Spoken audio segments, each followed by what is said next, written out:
રાજકારણ અત્યારે ગરમાઈ રહ્યું છે એટલા માટે કારણ કે ફરી એક વખત કપાયું છે નીતિન પટેલનું નામ મેટ્રોના લોકાર્પણ કાર્યક્રમની પત્રિકામાંથી તેમનું નામ જ ગાયબ છે।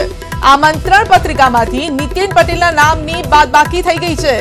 નાયબ મુખ્યપ્રધાનનું રાજકીય કદ વેતરાઈ ગયું છે। અગાઉ એસવીપી હોસ્પિટલની આમંત્રણ પત્રિકામાંથી પણ તેમનું નામ ગાયબ થયું હતું પરંતુ એ ઘૂંટડો પણ તેઓ પી ગયા। હવે બીજી વખત આવી જ વાત સામે આવી રહી છે। મેટ્રોના લોકાર્પણ કાર્યક્રમની પત્રિકામાંથી તેમનું નામ ગાયબ છે। તેઓ ડેપ્યુટી સીએમ છે તેમ છતાં તેમનું નામ અહીંયા ટાંકવામાં નથી આવ્યું, લખવામાં નથી આવ્યું। આમંત્રણ પત્રિકામાંથી તેમનું નામ ગાયબ છે તો પત્રિકામાંથી નીતિન પટેલના નામની બાદબાકી નાયબ મુખ્યપ્રધાનનું રાજકીય કદ જ વેતરાયું છે। તો અગાઉ એસવીપી હોસ્પિટલની આમંત્રણ પત્રિકામાં પણ તેમનું નામ ન હતું। જો કે તે સમયે પણ આ સવાલ પૂછવામાં આવ્યો ત્યારે હસતા મોઢે તેઓએ સ્વીકારી પણ લીધું હતું કે એમાં કંઈ જ વાંધો નથી, તેઓ તેમનું કામ કરતા રહેશે। પરંતુ ફરી એક વખત શું જાણી જોઈને આ કરવામાં આવે છે? નીતિનભાઈની શા માટે બાદબાકી કરવામાં આવી રહી છે? ફરી એક વખત કપાયું છે નીતિન પટેલનું નામ। મેટ્રોના લોકાર્પણ કાર્યક્રમની પત્રિકામાં તેમનું નામ નથી।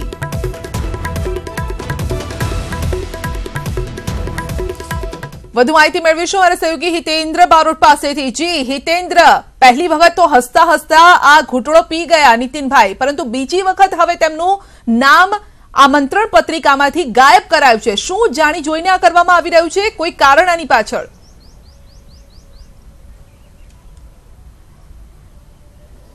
સંધ્યા, સમગ્ર બાબતે જાણી જોઈને જ કરવામાં આવી રહી છે।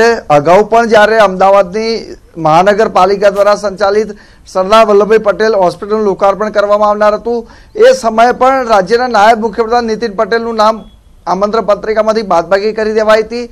એ સીધો ઇશારો રાજ્ય સરકારના ઉચ્ચ નેતાઓના ઇશારે જ નીતિન પટેલની બાદબાકી કરી દેવાઈ હતી કે નીતિન પટેલ પોતે આરોગ્ય પ્રધાન હોવાના નાતે પણ એમને અમદાવાદ મહાનગરપાલિકા સંચાલિત સરદાર વલ્લભભાઈ પટેલ હોસ્પિટલમાં એમનું નામ રાખી શકાત। એ જ પ્રકારે જોવા જઈએ તો રાજ્ય સરકારમાં એને નંબર 2 છે।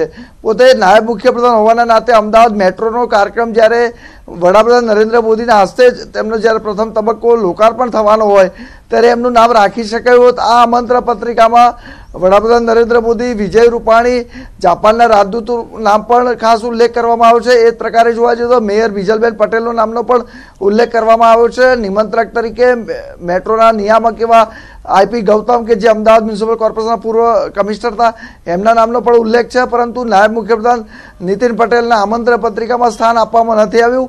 આની પાછળ ખૂબ મોટી રાજનીતિ છે એ વાત સ્પષ્ટ છે, કારણ કે રાજ્યના નાયબ મુખ્યપ્રધાન અને મુખ્યપ્રધાન વિજય રૂપાણી વચ્ચે મતભેદો છે એ બહુ સ્પષ્ટ છે। જગજાહેર છે, સચિવાલયમાં સતત ચર્ચા થતી રહી છે કે રૂપાણી અને નીતિન પટેલ વચ્ચે બનતું નથી।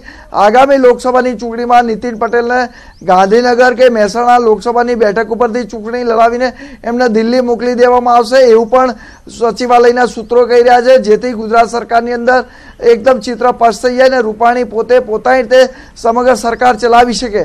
મૂળ વાત એટલી જ છે કે રૂપાણી અને નીતિન પટેલ વચ્ચે સંબંધો સારા નથી। બંને સાહિત્ય સરકારની અંદર પણ અનેક બાબતો એવી છે કે જે રૂપાણી સરકાર તરફથી ભલામણો કરવામાં આવી હોય અને નીતિન પટેલ દ્વારા નાણાં ખાતા દ્વારા નકારવામાં આવી હોય। આવી આ સમગ્ર હકીકત છે, ત્યારે નીતિન પટેલને સંપૂર્ણ રાજકીય રીતે કદથી વેતરીને એમને દિલ્હી મોકલીને એક વાત સંપૂર્ણ ગુજરાતની રૂપાણી સાહિત્ય સરકાર ચલાવી શકે એ પ્રકારનું એક વાતાવરણ ઊભું કરવા માંગે છે। નીતિન પટેલ એ નાયબ મુખ્યપ્રધાનનો હોદ્દો ચોક્કસ છે, પરંતુ આ બંધારણીય હોદ્દો નથી, માત્ર નામનો હોદ્દો છે, કારણ કે બંધારણમાં નાયબ મુખ્યપ્રધાનને કોઈ સ્થાન મળેલું નથી।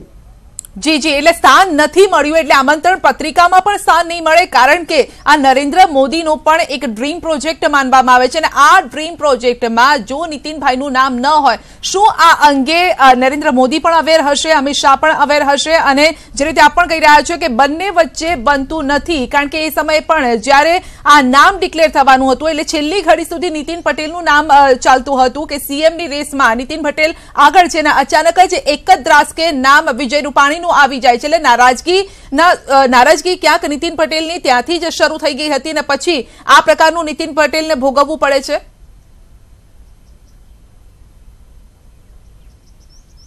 ચોક્કસપણે નીતિન પટેલની વાત કરીએ તો જ્યારે ફરી એક વખત 2017માં ભારતીય જનતા પાર્ટીની સરકાર બની એ સમયની વાત કરીએ તો એ સમયે પણ એમની પાસેથી નાણાં ખાતું અને શહેરી વિકાસ જેવું મહત્વના ખાતાઓ લઈ લેવામાં આવતા.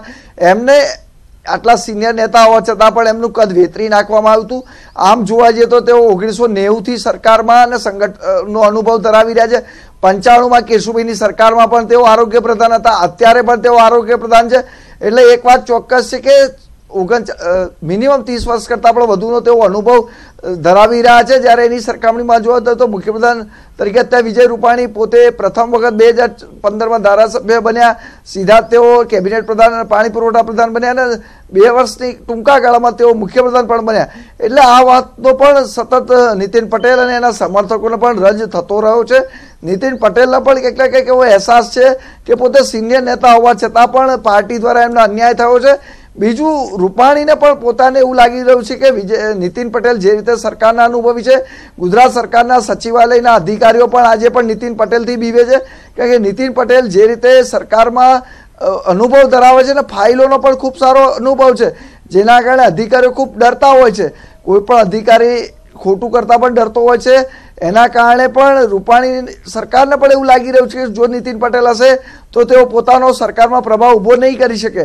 એટલે આ બંને નેતાઓના વચ્ચેના મતભેદ છે. ત્યારે એક ચોક્કસ રણનીતિના ભાગરૂપે નીતિન પટેલને ગુજરાતના રાજકારણમાંથી બાદબાકી કરવાના ભાગરૂપે આ પ્રકારે અમદાવાદ મહાનગરપાલિકાની એસવી હોસ્પિટલ હોય કે પછી મેટ્રો પ્રોજેક્ટ હોય, આ સતત એમની બાદબાકી કરી દેવામાં આવે છે. એમનું સ્થાન બતાવવામાં આવી રહ્યું છે કે આવનારા સમયમાં તમને સરકારમાંથી કટ્ટુ સાહિત કરીને દિલ્હી મોકલી દેવામાં આવશે. બિલકુલ સીધા સંકેત એક વખત નથી પરંતુ બે વખત અને પહેલા પણ આડકતરી રીતે પણ બીજા સંકેતો મળી ચૂક્યા છે નીતિનભાઈને સાઇડલાઇન કરવાના.